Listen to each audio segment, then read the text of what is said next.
So I just want to ask you very, very generally at the beginning about your relationship with film. Has it been a long and close relationship, and does it still continue as a viewer rather than as a Yes. film? Well, I have to say that films and books were equal for me always. I was always a passionate watcher of films.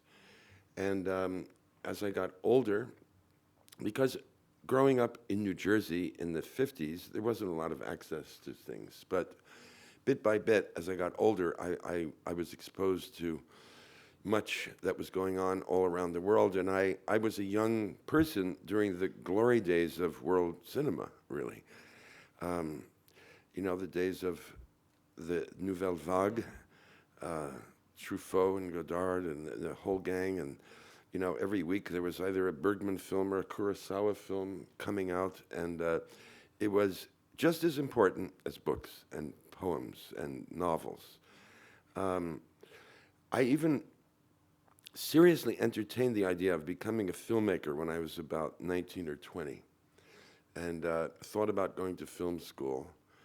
And I was writing scripts then for silent movies, if you can believe it. I wanted to make long philosophical silent film comedies. This is what I was doing at age 20, and and I realized then that I was so shy. I had such difficulty talking in front of people. At 20, I couldn't do what I'm doing now. I would have been hiding under the table. Because if I can't talk to people, how can I direct films? So I more or less gave up the idea of doing that. But my avidity for film watching was intense. And all through the years of my student life in New York City at Columbia University, I was going to films many times a week. We had two superb theaters on the Upper West Side back then, the Thalia and the New Yorker, which were showing films from everywhere. The Thalia had a program of 2 films per day, meaning about 700 different films per year, and it was not just American films, but British and French and everything. For 50 cents with a student card you could get in. And I cut lots of classes and walked the 20 blocks or took a bus down Broadway to go. And then later on, when I moved to Paris in the early 70s, I went to the Cinematheque frequently. And a lot of the revival houses in Paris. Paris is probably the greatest city for watching films that I know of. So even now, in my dotage, I'm watching films obsessively, and a lot of old stuff. I keep finding movies from the 20s and 30s and 40s that I didn't know and that are resurfacing, and my interest is as keen as ever. When you did come to make films, first with Smoke and then with Blue in the Face and Lulu on the Bridge, did filmmaking do something for you that writing didn't, in terms of the communal side, the social side? Absolutely, and you put your finger right on the very thing that I like best about working in film. Because as a young person, I was a very ardent athlete, and I played on sports teams all through my youth and adolescence. And I derived great pleasure from it, and it was a very important part of my life. Then I got older, and I became a writer, and I spent all my time alone in a room. And I didn't realize, but I missed this sense of being on a team. And when I accidentally stumbled into working in film in the 90s as an older person, I recaptured that feeling, and it was a wonderful thing. I love being with the crew, the actors, everybody. The group effort is what makes working in film so exciting, I think. And it's so different from writing a novel or a poem that I think it's humanly done great things for me. Just to pick up on something you said there, actually, you seem to describe working in film about a particular period there. I mean, although you made The Inner Life of Martin Frost in 2007, do you perceive your time in film as mid-90s, late 90s? No, it's ongoing. There was a gap of about 8 years between the third film and the fourth film I worked on. No, it was fun, I have to say, and I love directing. I love taking care of everybody. I love making this communal atmosphere that is one that is happy for people to work in, because each time I've directed, I think, well, this may be the last time I'm going to do it. I don't know if there's any future for me in film. So I've consciously tried to make it a good experience for the people that I'm working with. And so I have very happy memories of working on all the films. Great. Let's talk a bit about Smoke and how that came about and the making of it. I think, the key autobiographical element in where Smoke came from is that short story which Harvey Keitel recounts to Paul Benjamin. Yes. The story that becomes a short story that Paul Benjamin writes, Augie Wren's Christmas Story, which you wrote. Maybe you could pick up. You wrote yourself. Here's the thing. It was 1990, around November, and the editor of the op-ed page, everyone knows what an op-ed page is, yes, at the New York Times, called me and he said, look, he had just taken over. He was a very innovative fellow. And he said, I want to do something new in the newspaper. Write a Christmas story, would you please, for the paper on Christmas Day, and I'll give you the whole page, he said. And something about New York. He was very specific about that. And I said, yeah, okay, I'll do it. I'd never written a short story, and I'd certainly never written a piece of fiction on command, but I wanted to do it. And I had no ideas, and I just was thinking, nothing was happening. And then I looked down at my desk, and little cigars that I like to smoke were sitting there. They've since been discontinued, the Schimmelpenninks that William Hurt is ordering. And I thought about the man who sold them to me in Brooklyn and how I didn't really know him. He wasn't a friend, but I saw him several times a week. We always had an interesting chat. And I thought, well, this is what makes living in a city bearable. These relationships you have with strangers who nevertheless become part of your daily orbit.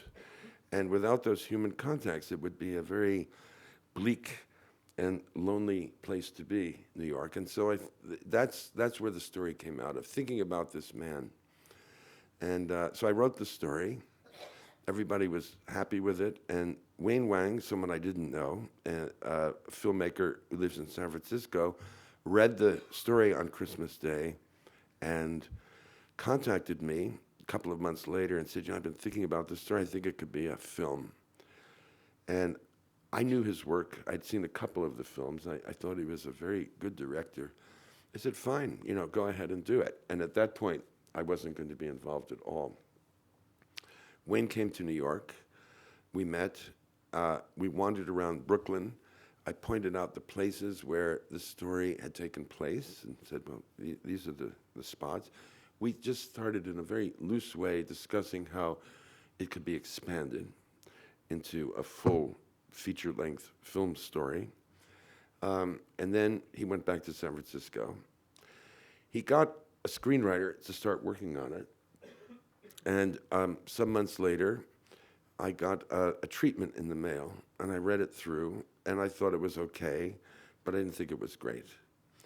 And I showed it to my wife, Siri Hustvedt, the wonderful, brilliant writer that she is, and I said, Siri, what do you think about this? She said, no, it could be better. And that night, I remember, it was during the summer, we stayed up and just started batting ideas back and forth.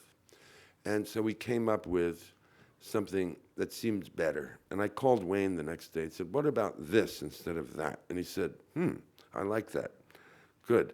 Do me a favor, he said. Would you type up that treatment? And that was the first step. That got me into this. And then at a certain point, a month or two later, Wayne was in Tokyo trying to raise money for another project altogether, talking to a film producer there.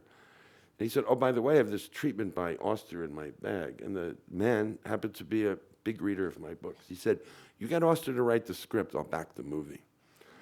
And so he called me about this, and I said, of course, this will never happen.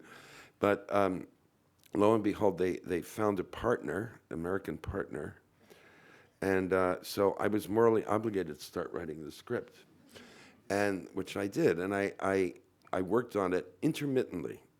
It took about a year and a half. The original story was very different from the film you've seen this evening.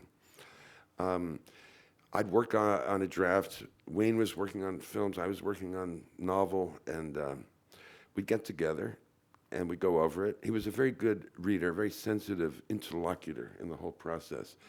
And so we'd come up with more ideas, and I'd write another draft, and this went on. And then the final thing, it was very interesting, and I want to give words of praise to this man who was so important to the project. The penultimate draft, I thought it was done, and Wayne thought it was done as well. But he showed it to Robert Altman, and Altman, who I learned read my books and liked them and cared about it, and he wanted to read my script. And he had a suggestion. He said, it's terrific, but it needs one more turn, one more thing. And Wayne reported this to me, and I looked at the script, and I realized Altman was right. And I went back, and I added a whole new element, which I'm not going to tell you what it is, but it's so fundamental to the film that will make you laugh, and I'm even too embarrassed to say what it is. So thanks to Bob Altman, the script got into its final form, and then later, Quite a small thing, or was it a complete structural change? Or? It was adding another character who wasn't in the script up to that point. And I think how stupid I was not to think of this, but writers tend to be stupid anyway. It takes a long time to figure out what you're doing. Later on, when we had finished the film, we were all done, and this is probably the most interesting thing about the production. Wayne and I worked together. We made the film together. I wrote it. He directed it, but everything else we did as a team. The production design, the editing, the music, the rehearsals, everything was a communal, a duo. As originally written, the last scene, which is probably the best scene in the film, when Harvey tells Bill the Christmas story. As originally written in the script, it was going to be cutting back and forth between the restaurant and images of the story that Augie is telling Paul. Well, we edited it that way, and we looked at it, and it didn't work. Every time we cut away from Harvey, who is so compelling in his storytelling, and switched to the black and white images, you'd lose a few words, and you weren't able to follow the story as closely. So we kept cutting out the black and white until we came to the point and said, well, we have to cut it all out.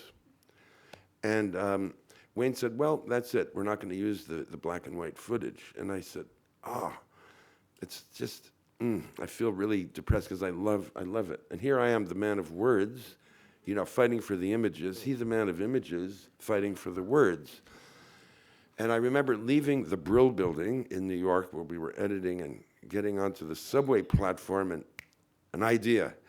And that was the days when you still had telephones, pay telephones, and even on the subway platform, I called and said, Wayne, why don't we have the credits run over the black and white footage at the end? He said, great idea. Okay, that's what we'll do. And so then a couple of weeks later, we did a screening for friends and fellow filmmakers. And Altman was there. And Altman was right there sitting next to me during the screening.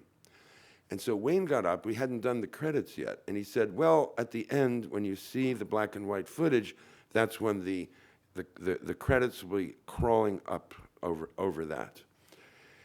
And Altman watched the film. And immediately after it was over, he grabbed my arm. And with tremendous passion in his voice, he said, you must not run the credits over the black and white footage. This is the whole payoff of the movie. That was the word he used, the payoff. And so I reported this to Wayne, and he said, he's right. Of course he's right. And that's when we decided just to have, tiny, the main credits directed by, but it doesn't interfere with the images written by, et cetera. And then the crawl comes later. So Altman really twice intervened, and I feel that he's a kind of invisible author of the film as well. We should, as we go on to talk a bit more about Smoke, I think we should start talking about it as a pairing between Smoke and Blue in the Face. I mean, if anyone hasn't seen Blue in the Face, Wayne Wang and Paul Auster made that together, essentially as part of the same project, wasn't it? It's a much more improvised film set around Augie's cigar store. It features like guest spots, I guess you say, from people like Lou Reed, Jim Jarmusch, Madonna, Roseanne, people who come in and do skits or improvised. They're not entirely improvised. No, we had. I had mapped out what the scenes were supposed to do, but the actors were free to invent dialogue on their own. Would you? I mean, but thinking of both of these films together in different ways. I mean, you recount in the book how you moved to Brooklyn. I think by the point you made Smoke, you'd been in Brooklyn a good decade and a half. I mean, yes. Brooklyn was home there.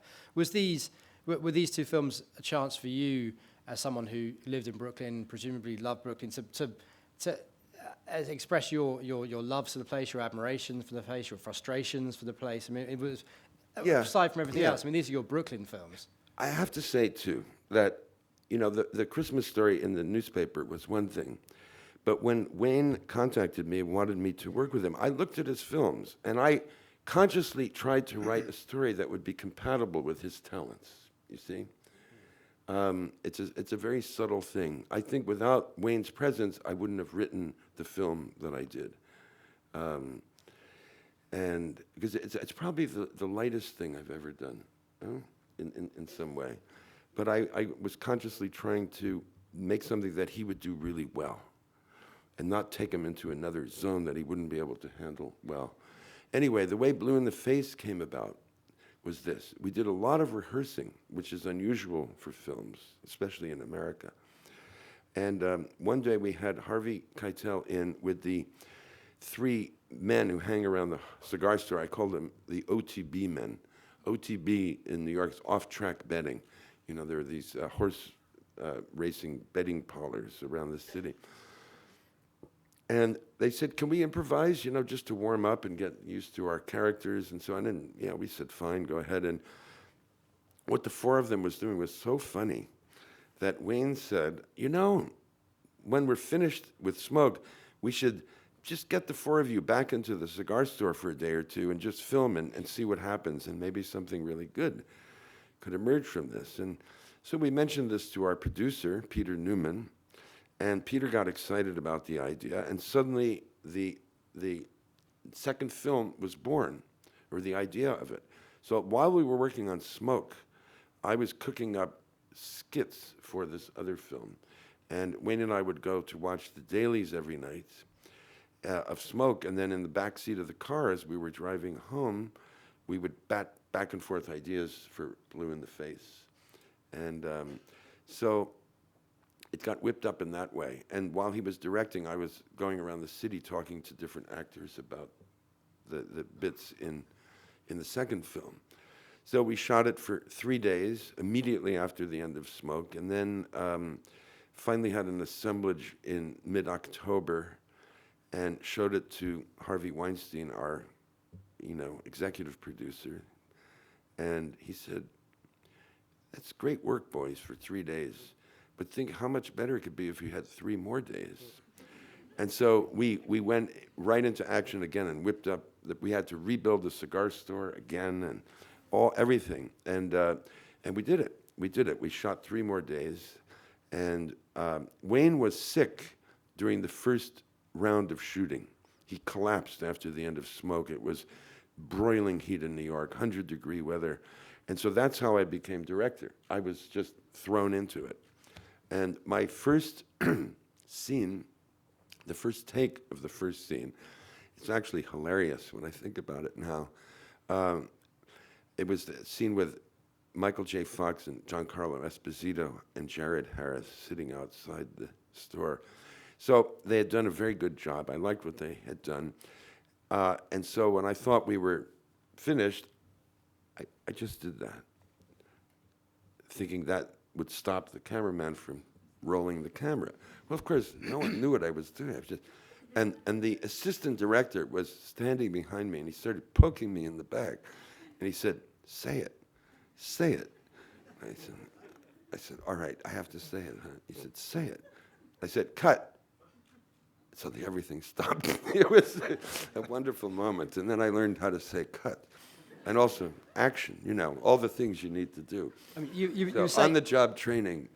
you were saying at the beginning that you, as a very young man, you just didn't feel you had the confidence to do something such as directing. Yeah. Did you, by the time you came to directing on the set of Blue in the Face and then going on to solo directing with Lulu on the Bridge, did you have the instinctive confidence to Yes, do it? I was 47 years old then, and the beautiful thing about it is how often does a 47-year-old person get to learn something new?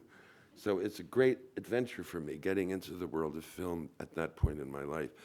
And no, I had taught for many years before that, and I had become more comfortable with the idea of talking in front of other people. It wasn't a problem anymore. But one last question on Smoke. Actually, we haven't mentioned William Hurt at all. And William Hurt's character, Paul Benjamin, was William Hurt concerned at all? Did he ask you about how much he was playing you in that film? Because obviously you give the character a pseudonym which you've used before. He's the Brooklyn writer in the middle of the film. I know. The funny thing is that the reason why he's called Paul is because it's a holdover from the New York Times story. Because I wrote it in such a way that I wanted people to be uncertain whether it was a real story or a fiction. I wanted to make it ambiguous.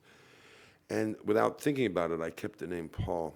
And so, yes, he became quite concerned about this. And I know he was studying me. And that at a certain point, he didn't want me to be on the set when he was acting. And I said, fine. And then I like him very much, and he's a really talented actor. But I think he had somehow, during the rehearsal period, digested gestures of mine and mannerisms, and he incorporated them into his portrayal of this writer, who is not me at all, by the way. And if I hadn't given him that name, maybe he wouldn't have become so obsessed about it. But it worked out. He was nervous of showing this to you. Yeah.